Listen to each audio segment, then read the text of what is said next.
Good morning, everybody. This is Dr. Ruchika Goel. As Lindsay said, I wanted to introduce myself wearing multiple hats this morning.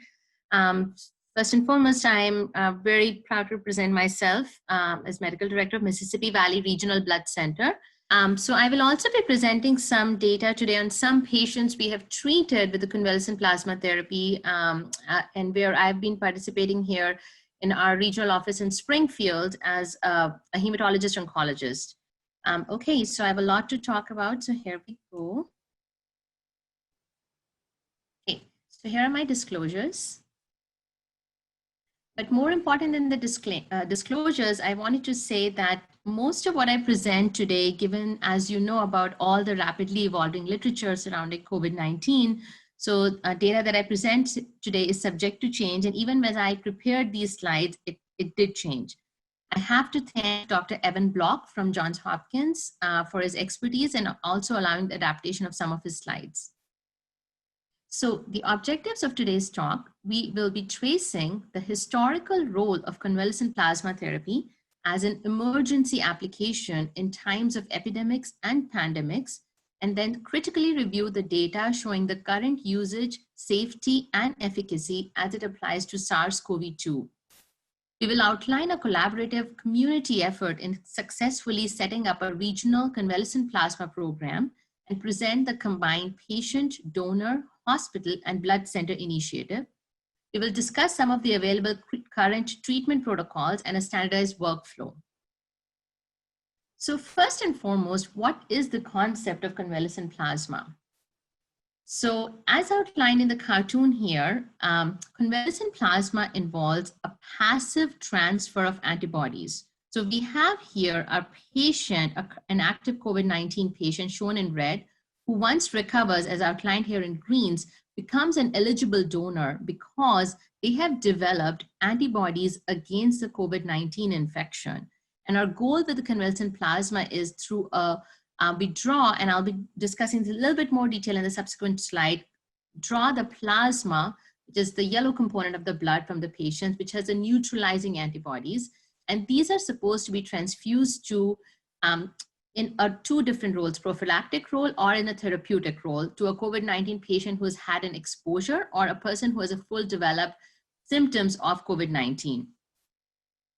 So just to go in a little bit more detail, how this is done is we can collect convalescent plasma actually through a whole blood collection as well.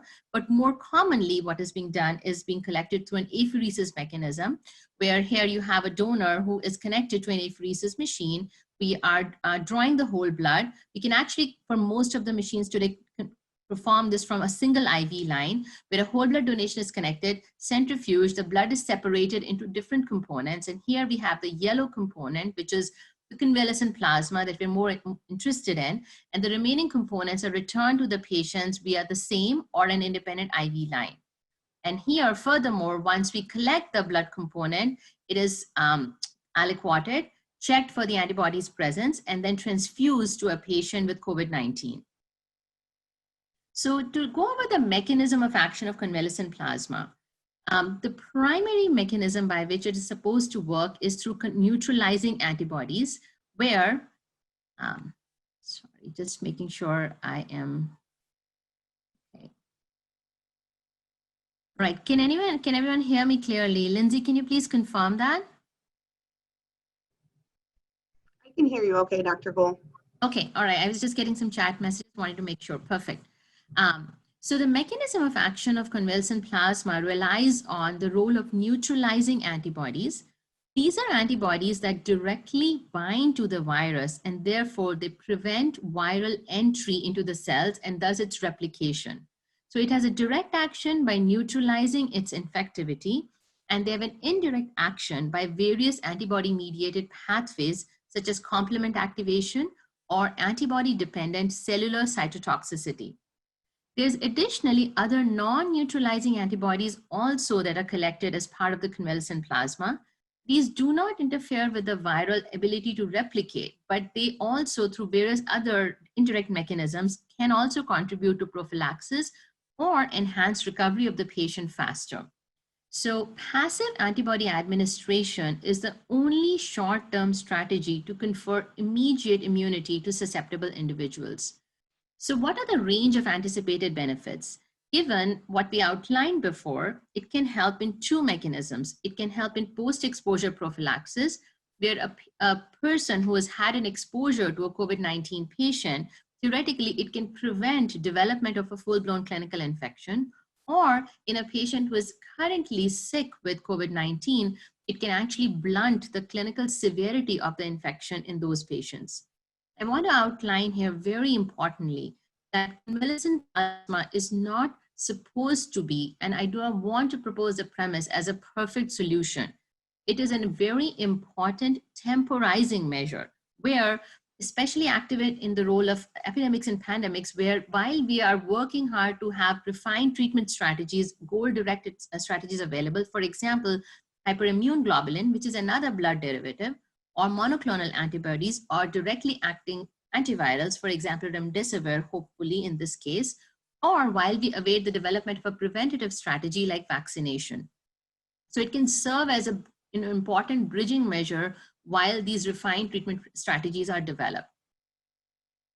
ABB News just did a wonderful feature on convalescent plasma where they talk about something old, something new. So there is historical precedent to convalescent plasma. There's biological plausibility to its use, and it has previously been used in many times. And we will trace today, does it work in the context of COVID-19? So if I were to trace back the very first historic usage of the concept of passive immunity for someone who's a history buff, just a quick mention that earliest usage goes back many hundreds of years ago, where variolation was used as a concept for treating smallpox, where a powdered pus from an open wound was actually transferred via a puncture wound to an otherwise healthy person with the goal to provide passive immunity to prevent smallpox development, which we know has led to the concept of vaccine development. However, specifically talking about convalescent plasma, the usage of convalescent plasma actually dates a little over 100 years ago, where in 1918, it was first used for treating Spanish influenza. We have meta-analyses of a series of studies dating over 100 years ago from that time, where it is shown that if convalescent plasma, which was employed early or timely enough, caused a crude case fatality rate, so the approximate death rate was significantly lower, 19% versus 59% when it was employed early versus greater than 4 days out in a patient who had full-blown pneumonia complications.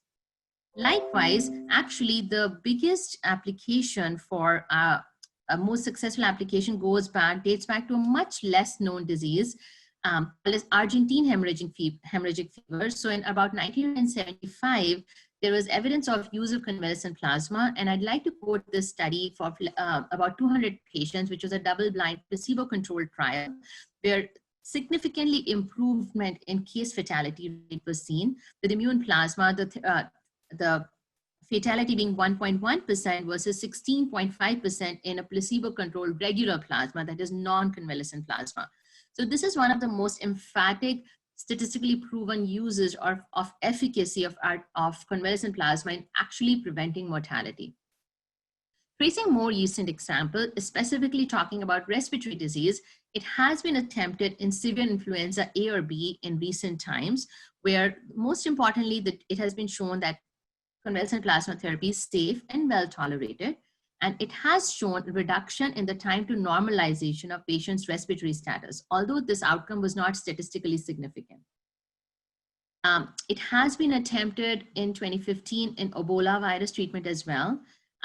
We do not have statistically significant outcomes. I'm just going to briefly mention the results where the primary outcome was comparing mortality.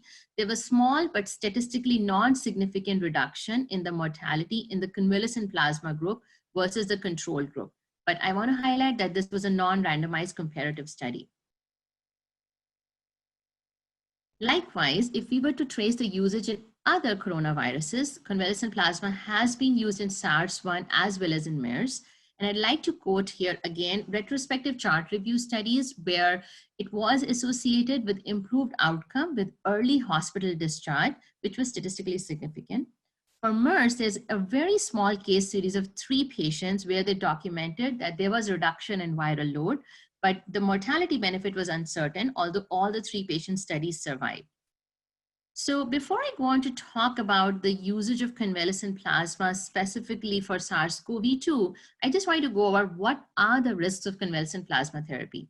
So we have first and foremost general risks where the risks of associated with any plasma therapy is there. So of course, including allergic transfusion reactions, TRACO or transfusion associated circulatory overload, or TRALI, transfusion related acute lung injury. I want to emphasize here that with the usage of significant planned mitigation strategies, the side effects from general plasma therapy has continued to decline, where the risk of TRALI, which was the major risk of mortality, has significantly decreased. In the most recent serious hazards of transfusion report, which is published from Europe, actually, the risk of TRALI continues to decline, and likewise for us here in the United States. Specific risks associated with convalescent plasma therapy, a lot of the risks are actually theoretical and unproven. There is certainly the question that comes to mind about transfusion transmission of SARS-CoV-2. So there has actually been no reports ever of any transfusion transmission of respiratory viruses, any respiratory viruses via convalescent plasma therapy or any plasma therapy. There's also a theoretical risk of antibody-dependent enhancement, where the antibodies from a prior infection are theoretically purported to exacerbate the clinical severity. Again, with convalescent plasma for any of the coronaviruses, this has not been seen. There's also been a concern that if we provide passive immunity, is there going to be risk for blunting of development of a natural immune response? This has also not been validated with convalescent plasma. So what is the evidence for convalescent plasma usage for COVID-19 show? So this data is rapidly evolving, and but the first 2 reports which have been most cited, which actually laid the groundwork for the support of the convalescent plasma therapy in the United States, comes from studies in Wuhan and Shenzhen, China. These have been both uncontrolled case series, first one of 10 severely ill patients and a subsequent report published in JAMA of 5 critically ill patients, where patients were transfused convalescent plasma. And I'll summarize the results here that as a general summary from these non-randomized, non-trial data observational reports, there was improvement in clinical status of patients within 1 to 3 days of convalescent plasma therapy infusion. These patients were able to be weaned off of mechanical ventilation faster. There was reduction in viral loads, radiological improvement, so chest X-ray evidence of improvement in the pulmonary lesions, as well as overall improved oxygenation and clinical stabilization. Moving on, what is the evidence that we have from the United States? So I will be talking shortly about the access protocol, which I'm guessing majority of the audience here is aware of. But data from the first 5,000 units transfused across the country under the Mayo Clinic expanding access protocol shows, very importantly, that the convalescent plasma therapy has been safe, especially given that all the theoretical risks that we discussed just before.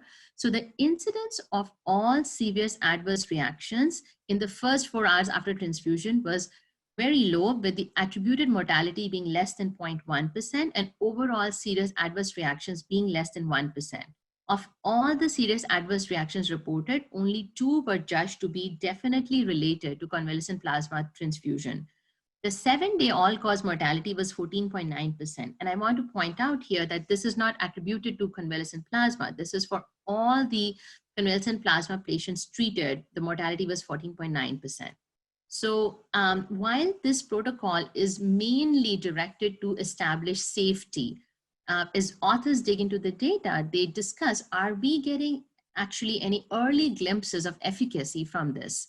So how to review the numbers, I'd like to point out that overall case fatality rate for COVID-19 is approximately 4 to 5% amongst all the patients with COVID-19. Specifically amongst hospitalized patients, the overall fatality rate is much higher and goes to 15 to 20%. But in the ICU patients, the fatality rate is reported to be much higher and up to 57% in some series of reports. So assuming that the plasma transfusions, these 5,000 units, were transfused in a range of this setting, certainly they're all amongst hospitalized patients, but many of these were ICU patients, and knowing that these plasma transfusions could actually be attempts at rescue or salvage therapy in extremely sick patients admitted to the ICU who had multi-organ failure, sepsis, as well as significant comorbidities, the fact that the overall mortality is about 15%, a question is raised that does this data actually offer early glimpses of efficacy with the therapy? More to see about that. We also have some reports trickling in now showing the efficacy data, or is the product actually effective with COVID-19? And I'd like to point out here a report, a very small series, but it's from Mount Sinai in New York City, where they performed a propensity score matched analysis for COVID-19 patients. And they report that there was significant improvement in supplemental oxygen by post-transfusion. So this is about 40 patients. But also they performed a Kaplan-Meier analysis where to assess if convalescent plasma therapy was associated with improved survival, and it does show statistically significant higher improved survival. Specifically, it points out that the survival benefit was seen in the non-intubated patient. The hazard ratio here is 0.19 as compared to the intubated patients. So I think this study is very tiny sample size. It is a propensity score matched analysis, which is a very robust statistical technique, but it still does not serve as a good proxy for a randomized control trial. However, and some of these patients were on concurrent therapy with antiviral agents, especially remdesivir. So there are several limitations to the study. However, at least it offers us some food for thought and some prelim efficacy data. But more importantly, what I'd like to point out here is that to make sure that if we are transfusing convalescent plasma, we transfuse it early. As can be expected with passive immunity, the benefit is if you transfuse before the patient is extremely sick. So while the patient has gone into full-blown septic shock or multi-organ failure, the benefit of any neutralizing antibody will be early on when we actually have viremia rather than only treating RNAemia. So moving beyond some of the national studies, what is our own convalescent plasma experience at MVRBC? And I'd like to point out two case scenarios of two patients that have been treated.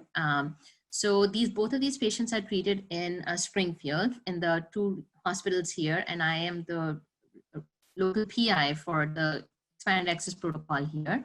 So the first patient in Sangamon County who received convalescent plasma, who I am delighted to state now is actually discharged home.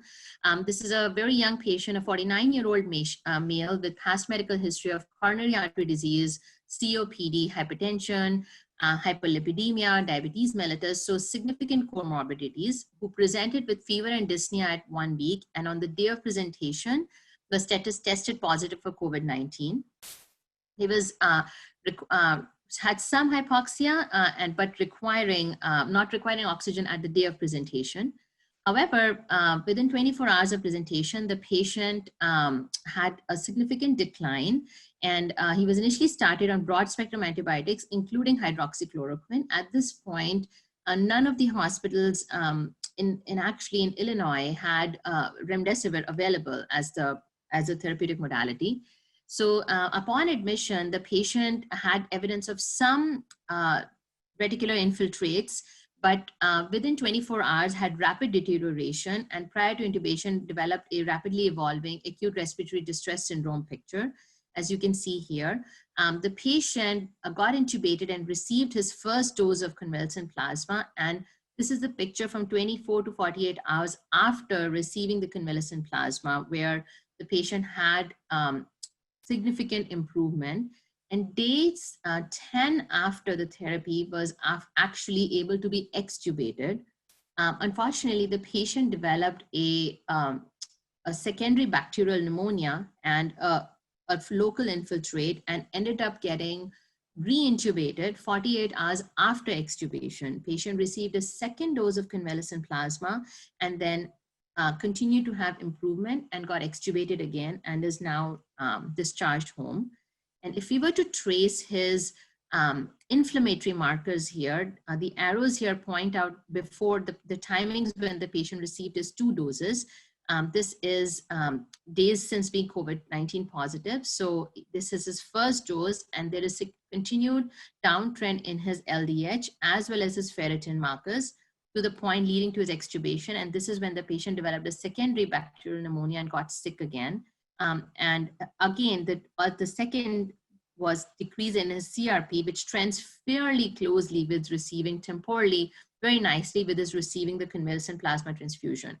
I have to admit here, the patient is, as we discussed, definitely on the ARDS protocol with intubation and very good respiratory support. So it cannot be attributed to just the convalescent plasma, but there is a correlated improvement by very strong post-monitoring IC and good respiratory support. The second case presentation is of a 73-year-old female who did not have that many comorbidities, but the patient presented with dyspnea and weakness for 1 week and tested positive for COVID-19 upon admission. This patient developed hypoxia soon after admission and with oxygen saturation going to 90%. In this case, the patient was acted upon differently, and she was transferred to the ICU due to increased oxygen requirement. But right at the time when she started developing hypoxia, she received convalescent plasma. And this is a chest X-ray before and 48 hours, after receiving convalescent plasma therapy.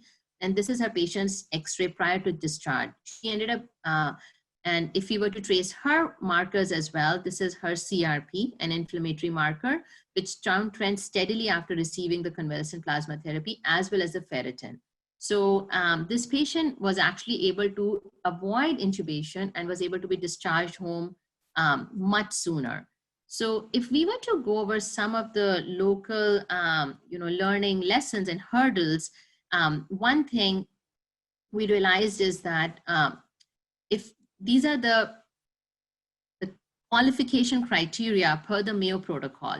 And I'd like to outline that there is 2 indications. The patients can get COVID when they have severe infection or if they have life-threatening infection. So both of these are qualification criteria, but 2 things I'd like to specifically point out are that only a respiratory rate greater than 30 minutes. So if the patient has dyspnea or shortness of breath enough that they qualify for this criteria, or if they have hypoxia with blood oxygen saturation going less than 94%, these 2 criteria alone meet the qualification for receiving convalescent plasma therapy. So most important to realize is that, if you can transfuse the patient, keep a high index of suspicion and transfuse early when you can, and evaluate the patients proactively. The passive immunity works better if transfused early rather than if we wait on the patient to get too sick and then order convalescent plasma therapy, especially given the fact that it has been proven to be safe. In a patient who can potentially get very sick, giving a safe therapy better is more important than waiting till too late. Some of the other local learning hurdles we learned is that a very important requirement, which is not very intuitive, is that the patient, for ordering plasma, we need to make it has to be ABO compatible. So right at the outset, we need to have patient's ABO status defined. So a patient with COVID-19 should have an ABO status ordered right at admission. There were also some learning curves with ordering and registering patients and in ordering plasma and communication, which got smoothened and went along. And I'll go over some of the processes. So to summarize the current convalescent plasma evidence before COVID-19, that we know that convalescent plasma has been deployed in the times of emergencies for epidemics and pandemics.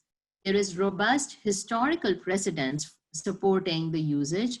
There is sound biological plausibility for the mechanism. And in general, we knew before that it's well tolerated, with serious adverse effects being extremely rare. Now, what do we know? The evidence of CCP, I would say as of today or yesterday, summarizing the CCP evidences, we know that it is the only antibody-based therapy currently available for COVID-19 patients. It is a temporizing therapy pending the availability of hyperimmune globulin and vaccines or antiretrovirals. Once the logistics are established, it is a therapy for which rapid development as well as deployment is possible. This may contrast with other directed therapies, for example, antiviral therapy. It may not be that possible to still deploy it and have access available once the logistics are established. And we know that it has shown to be safe, and early administration is conferring better outcomes and efficacy reports are emerging. So what are some of the next steps? Right now, there has been the alliance by called as the COVID-19. So for intravenous immunoglobulin, the Plasma Alliance formed by international organizations to work on the globulin therapy. We will also be a participating group at some point, but currently large plasma companies globally have joined hands to develop and work on the availability of plasma-derived hyperimmune globulin to be available soon. I also wanted to talk about some of the access protocols and how the FDA guidance is involved and go over some of the challenges and hurdles we have in the process, encountered in the process. So just to outline how rapid the whole process has been, and I think I would like to give a kudos to our blood center and our blood center as well as the blood center community nationally and internationally, because there has been a major call to action with jumping into providing this therapy available at such a short notice and turnaround time. So March 25th, just about 2 months ago, FDA issued the first draft guidance for investigational use of convalescent plasma.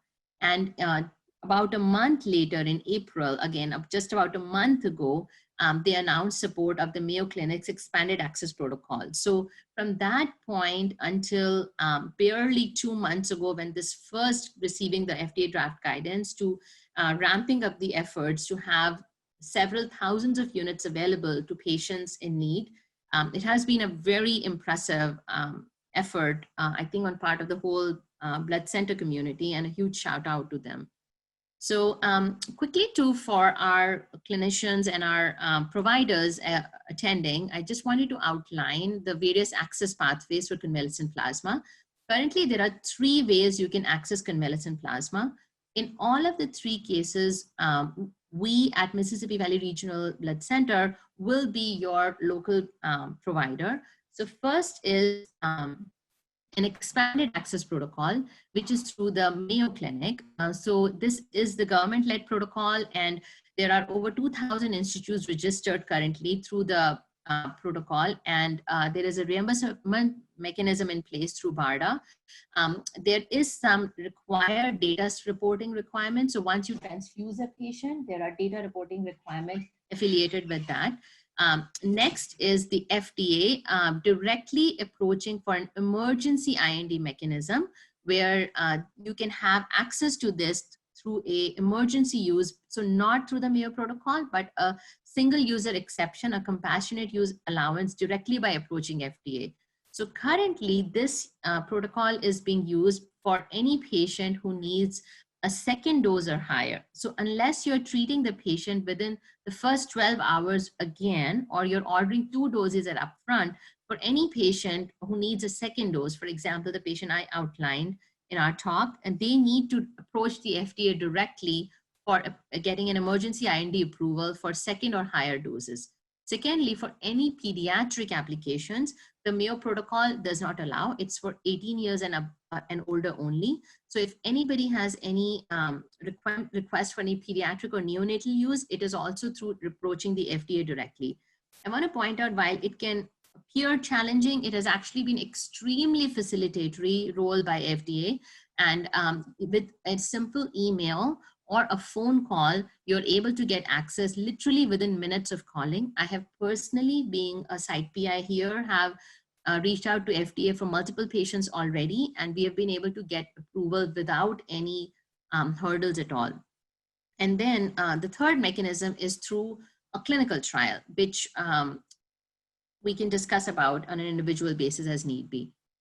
So I showed that cartoon earlier about the convalescent plasma access, but I wanted to point out that there was a missing link there, that from becoming a COVID-19 patient to a potential donor, the huge gap is in the critical link is for us as a blood center to be able to identify screen the donors from the population and identify this critical link.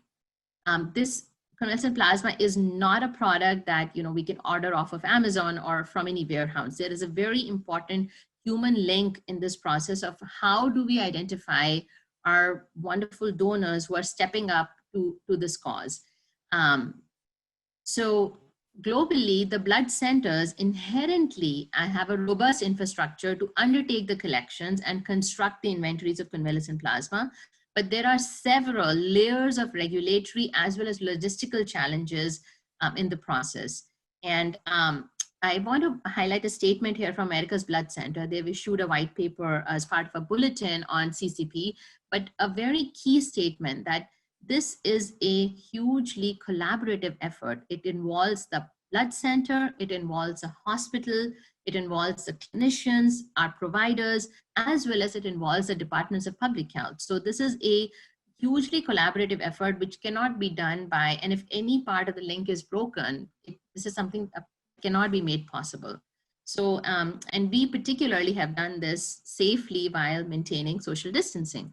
So if one were to quickly look at the, the process in what it takes to have a unit of convalescent plasma available.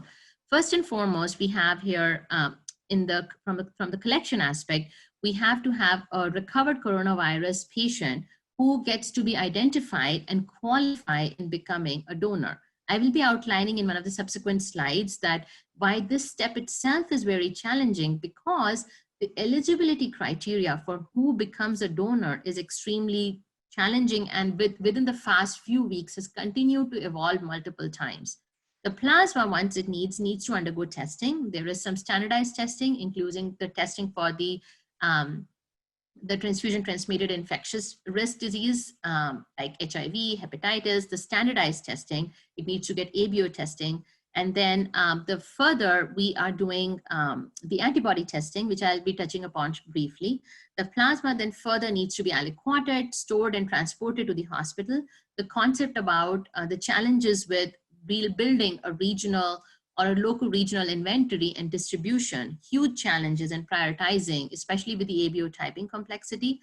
Finally, the patient gets treated with the plasma, and where comes in the significant hurdles with registering a patient to the expanded access protocol, making sure that all the variables that are needed for registering are available, and then getting a plasma product available. And again, to complete the chain, once the therapy is completed and the patient recovers, hopefully this patient can next become a donor. And I specifically want to highlight here that some of our hospitalized patients who have, of course, been the sickest with this, with COVID-19 actually can become the best donors, because these patients have had, the ones who were sick enough to be hospitalized had the most severe disease and thus mounted a significant immune response. So their plasma is actually showing a better immune response or a higher antibody titer for the neutralizing antibodies compared to a patient who developed some minimal symptoms in the community and recovered faster. So the need to identify donors goes at every level, including from the hospitalized patients itself. So just to go over some of the major challenges we encountered, from the blood center perspective, scaling up the collections and obtaining access to the product, recruitment of the donors, to get the referrals, to then sort through each of the donors and see who would be an eligible donor or not, while we were at a whole while have been dealing with a massive unmet need, with very little standing inventory. And certainly it is a chicken egg problem. If there is no inventory, it tends to curb the request, while we need more, it has to run a cycle. The second, as I mentioned, is that they have been constantly changing criteria for the donor eligibility. So this is somewhat of a busy slide, and this slide has also continued to evolve. But I do want to highlight here that FDA has again played a very facilitatory role, and the requirements have been kept to be as easy and at the same time as specific as possible. So currently at Mississippi Valley, what we have followed is that if a patient, everyone needs to have definitely a confirmed test of SARS-CoV-2 as a diagnostic test from, for example, a nasopharyngeal swab, a PCR testing. That's an absolute requirement. A patient who's, even if they had symptoms which were completely suggestive of COVID-19 infection, but if they did not have a test of diagnosis, unfortunately, they cannot qualify. So after having a confirmed testing, the patient can become a qualified donor if they've had complete symptom resolution for at least 28 days. So after 28 days of becoming symptom-free, they automatically can become a qualified donor. Or if someone is between the 14 to 27-day window, if during that time they undergo a repeat testing, a diagnostic testing showing that they are PCR negative, so they are not at risk for infection themselves or at a risk for potentially spreading the infection to the collection staff or at the blood center, those patients are considered to be eligible donors. So it's somewhat complicated, and but to help you with this, we also have our referral forms that I'll be going on in a little bit more detail. At the same time, so I want to talk about, sorry, a couple of slides I realize are in the reverse order here. So antibody testing, this has been, this is something that has generated a lot of questions. And so first and foremost, antibody testing is not widely available, or neither is it standardized. The gold standard is the neutralization assays, which unfortunately need a BSL-3 level testing laboratory and has a long turnaround time. So it is available at very few places around the country. So for the most purposes, it is impractical. But then versus compared to that, we have the ELISA assays where we can actually get the IgG titers, and we have done nationally, there's been efforts at multiple places to do a comparison as compared to the neutralization assays. How good do our EIAs compare? So what we have seen here is, so here, at least for Mississippi Valley, we're very grateful to the Iowa State Hygienic Laboratory, and I wanted to specifically thank Dr. Aldous and Dr. Pintella for their help, extremely being supportive and helping. We have been using the Euroimmune as well as the Architect testing, and here are the signal ratios, which is showing that it is meeting what the prelim data from Mayo has said. It's showing good correlation with the neutralization titer of greater than 1:200. So for majority of the time, our product is extremely good in quality and it's reaching the threshold for the neutralizing titers and has shown good correlation with that. So this is some of the prelim data. We currently have much more advanced data, and it has continued to show good results. Secondly, I'd like to also mention that we have been testing some of our wonderful donors who have been generous enough to come multiple times. So we are collecting the donors if the procedure goes well and they're willing to come, we can collect them weekly for 4 or up to 6 times. And we have done repeat IgG and measured the titers on the donors who have donated at weekly intervals. And the IgG titers continue to be robust upon weekly. And in fact, in some of the patients, they have continued to peak as we have collected them at weekly intervals. So this has also raised, very important questions that some of the donors have asked us that, hey, doctor, if I keep donating my antibodies, do I become at risk for having the infection? Can I become antibody depleted and become? So I do want to emphasize here that no, but even if we are collecting a portion of the antibodies, there is a continued rapid repletion of your antibodies. And in fact, what we are seeing in the blood, in your plasma is a very small component of the actual IgG, which is present in the tissues. So there is no risk to donors for becoming at risk or becoming depleted of the antibodies. You're actually continuing to peak and develop more and more antibodies for several weeks after the infection. But that is a very important question, which has been brought up multiple times. So some of the other challenges we have is inherent the ABO matching challenges. And here, this is a chart which outlines, that for example, an A donor, what for a recipient who could be AB, or O, what kind of donors are they allowed with? So you can see here that there is obviously restrictions with the AB donors being the most precious because they can provide, be a donor to all the blood group types, but are again is the least common blood type. So in the highest demand, and we're extremely grateful to our donors who have stepped up to the need of the hour and come and helped us. So some more operational considerations behind the scenes are challenges with inventory management, the request for managing the contrast between expanded access protocol versus the emergency IND and the allocation of this very scarce resource. The dose of the convalescent plasma has been a challenge. When we collect and allocate the donors, we can get anywhere from 3 to up to 4 doses per collection. But again, the doses remain variable. And again, the decision about repeat dosing has been a challenge when or when not to dose. The duration of the efficacy of the convalescent plasma once transfused is also not clearly parted out. The half-life for IgG is about 21 days. So we expect it to be efficacious for many weeks to up to months.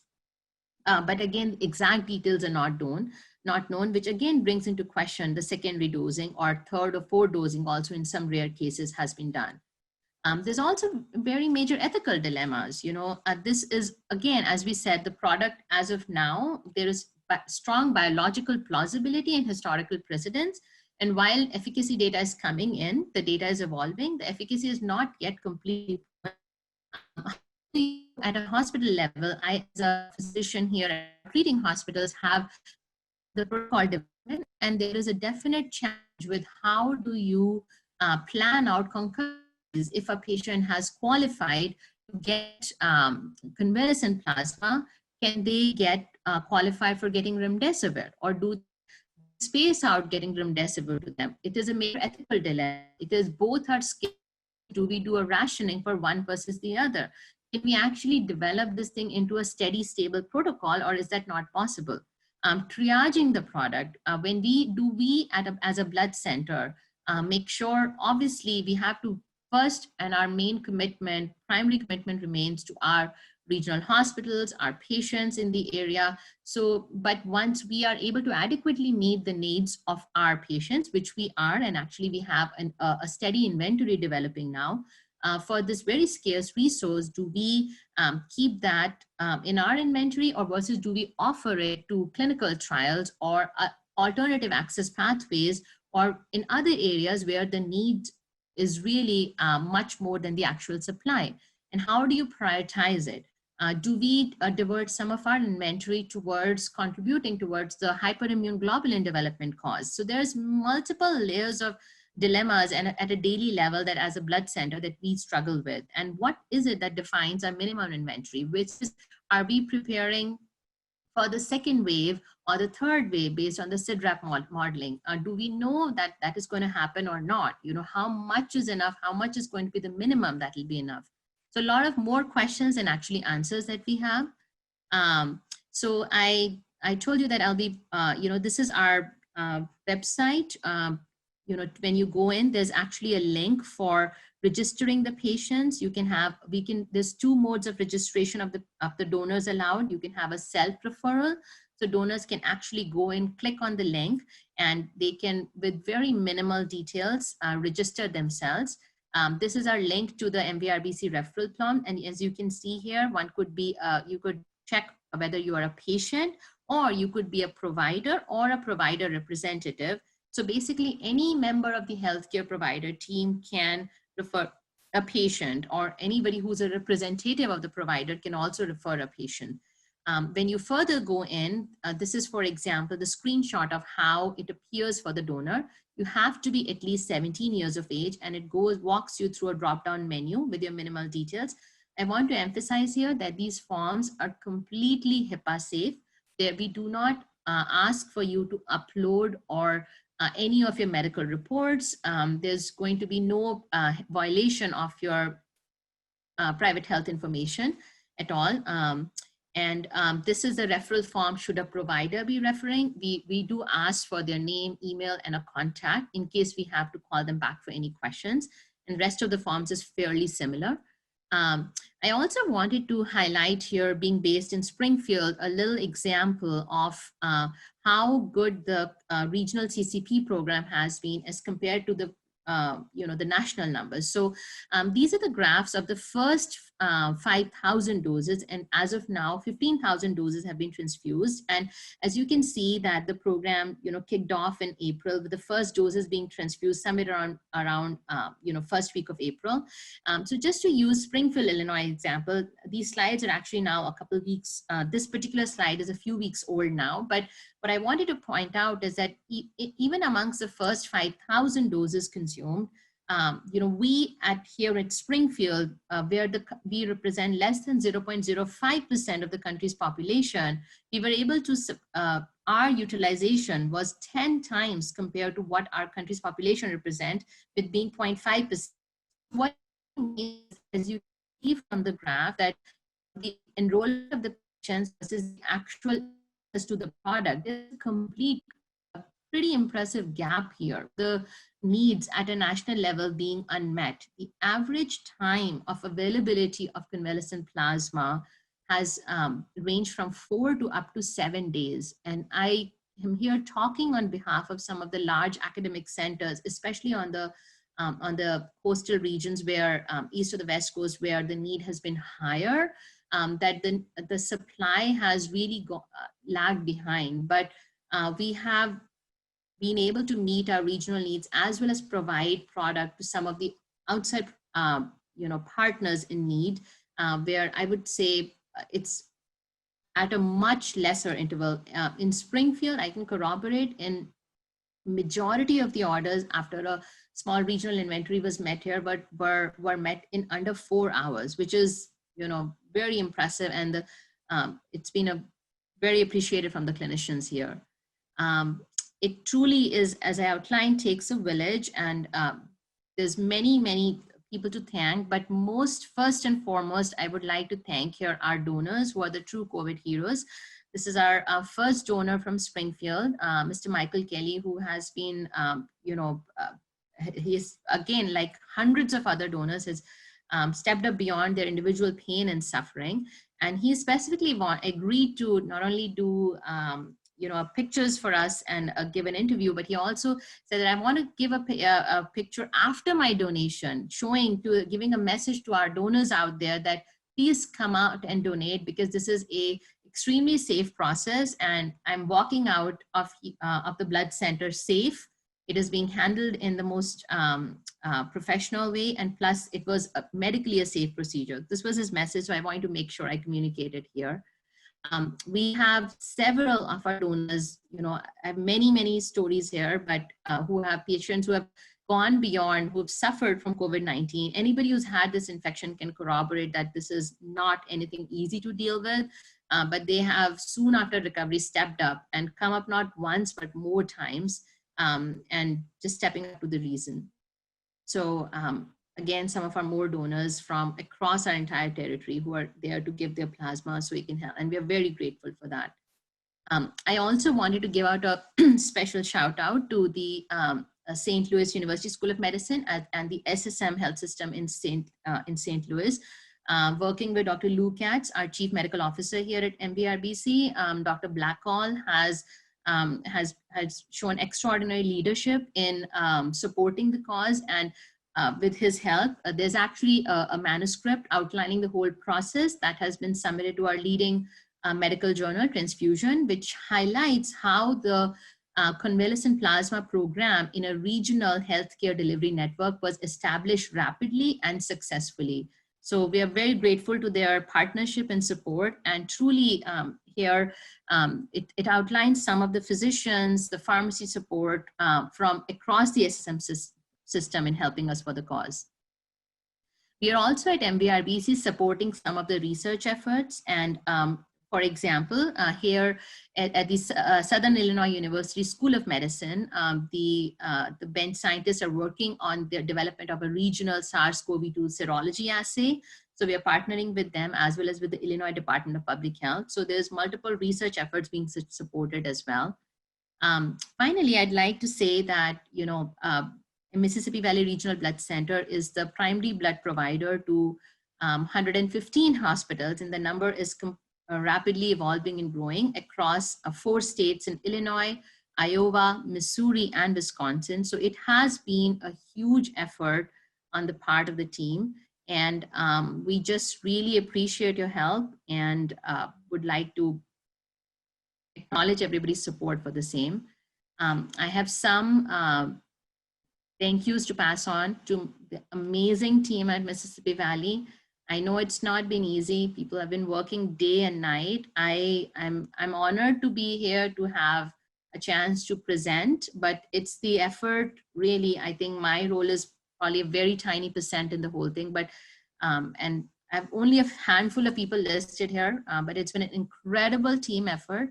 I have to thank Dr. Lou Katz, who's been like a shining light through the whole process. His decades of expertise, his leadership, it's just outstanding. We're very fortunate to have his support with us. Our colleagues from SSM Health, again, thank you so much to the physicians from the Iowa State Hygienic Laboratory for helping us with the testing. And personally, I have to thank my colleagues from Johns Hopkins who have been extreme help in educating us in the process and being wonderful partners. Our lives have changed in ways we never saw coming. New words, new behaviors, new routines. But as much as our world, our country, our cities, our neighborhoods, and our lives have changed, what hasn't changed is hope, compassion, and purpose. Our mission at the Blood Center, in fact, has never been more vital, because the plasma we get from recently recovered COVID-19 patients may be a literal lifeline to provide the antibodies against COVID-19. The Blood Center provides this plasma to give patients a fighting chance in hospitals we serve by connecting donors with patients in need. And one connection at a time, our mission does help change the world. This is an extraordinary time for all of us, and we'd like you to consider this. If you've had a COVID-19 infection and have fully recovered, you may have the power to help, to take someone off a ventilator, to give them a chance. And that person is not hundreds of miles away. They're right here. So please, go to bloodcenter.org right now. Donors are coming forward to help in so many ways, joining our mission by giving blood, platelets, plasma, and the most important thing of all, hope.